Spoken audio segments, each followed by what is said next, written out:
You hear him before you see him. The fire is low. The meat is almost gone. Half the camp is tired, and tomorrow everyone must move before sunrise. Then one man rises near the flames and begins to sing. At first, only one person taps a hand against a piece of wood. Then, another joins. A woman stands and moves with the rhythm. Children begin copying her. Within moments, the camp that looked half asleep is awake again. Feet strike the earth. Voices answer the singer. Even the people at the edge of the fire know when the chorus is coming. He has no recordings, no stage, no written name that will survive 10,000 years. But inside that circle of firelight, he may be famous. So did ancient humans have famous people? Not famous in the way we measure it now. There were no follower counts, posters, stadiums, or newspapers. People lived in small communities, and archaeology cannot preserve applause. A skeleton cannot tell us whose songs everyone knew, or which hunter children pretended to be.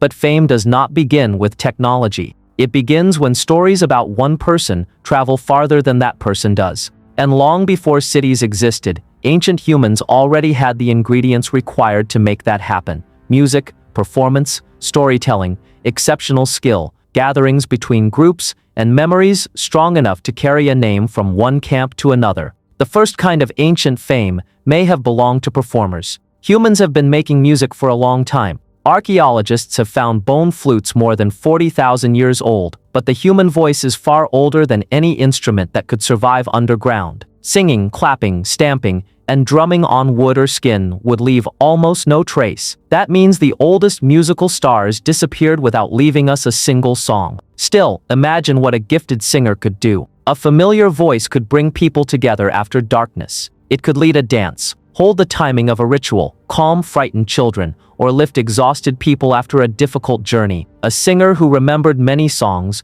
could become valuable at celebrations, mourning ceremonies, and seasonal gatherings. People might wait for that person to begin. Others might copy the melody. Visitors could carry the song home. At seasonal gatherings, a singer or storyteller could perform before people from several camps at once. Those listeners might carry the performance home, repeat the name, and turn one memorable night into a reputation that spread far beyond the fire. Soon, a voice might be recognized in places its owner had visited only once. That brings us to another possible ancient celebrity, the storyteller. Stories could preserve warnings, hunting knowledge, social rules, and memories of people already dead. The best storyteller could turn a failed hunt into comedy, a dangerous journey into legend, and a dead relative into someone who seemed present again. Research among present-day Agta hunter-gatherers found that skilled storytellers were preferred as campmates, and valued even when other useful abilities were considered. That does not prove prehistoric storytellers lived exactly the same way, but it shows that in a small foraging society,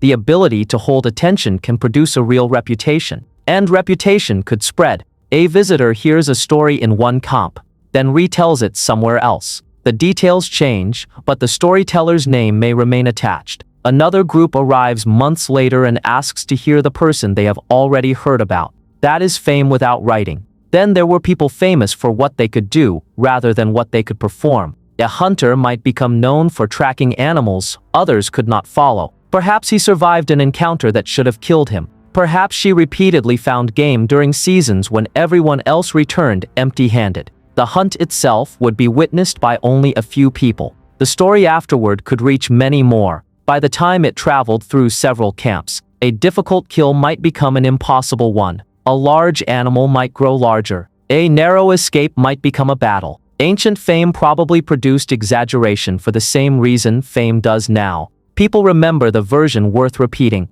but hunting fame would not come only from strength. The most respected hunter might be patient, observant, generous with meat, or unusually good at reading tracks. A selfish hunter could be known and disliked. A generous one could become the person others wanted beside them when a journey became dangerous. Another kind of fame may have belonged to healers. In a world without hospitals, one person who understood wounds, births, fever, poisonous bites, or useful plants could become known far beyond the nearest family. People remember the person who helped someone survive. A healer's reputation might travel through relatives, marriages, visitors, and former patients. Someone arriving from another camp might already know whom to seek before meeting anyone else. When recovery followed treatment, the story would be powerful. She stopped the bleeding, the child was dying, and after she came, the child lived. A reputation built from stories like those could move across an entire regional network.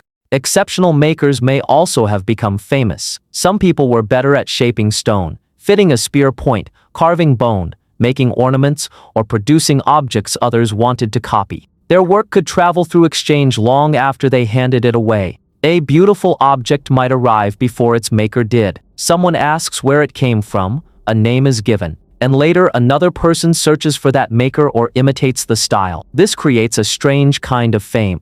People might recognize the work before recognizing the person. But how large could ancient fame become? Probably not global. Fame was limited by walking distance, social connections, language, and the places where groups met. Yet small communities were not completely isolated. People moved between camps. They married into other groups. They exchanged materials, visited relatives, and gathered in larger numbers at certain places or seasons. Research on hunter-gatherer social networks shows that connections can extend well beyond immediate family. Every traveler carried information. A song could move with a guest. A hunting story could move with a relative.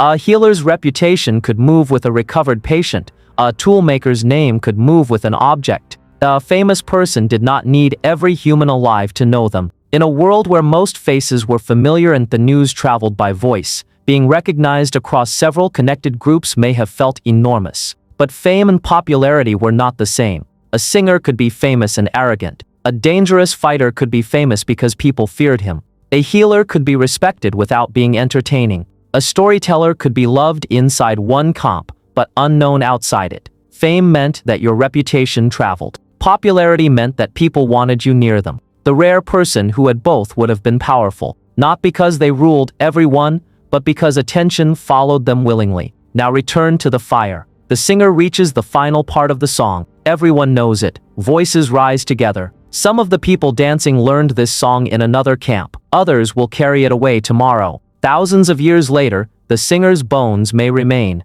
but the thing that made him famous will be gone. No melody, no applause, no memory of the night. That is why prehistoric fame is almost invisible to us. The evidence that survives is stone, bone, ash, and pigment. The evidence that disappeared was attention. Ancient humans almost certainly had people known for their voices, stories, hunts, healing, and creations. Their fame was smaller than modern fame, but it worked through the same human machine. Notice someone, remember them, talk about them, and pass their reputation to a person who was not there. The first celebrity may not have been a king. It may have been a voice beside a fire. Someone whose song, story, skill, or name traveled farther than they ever did.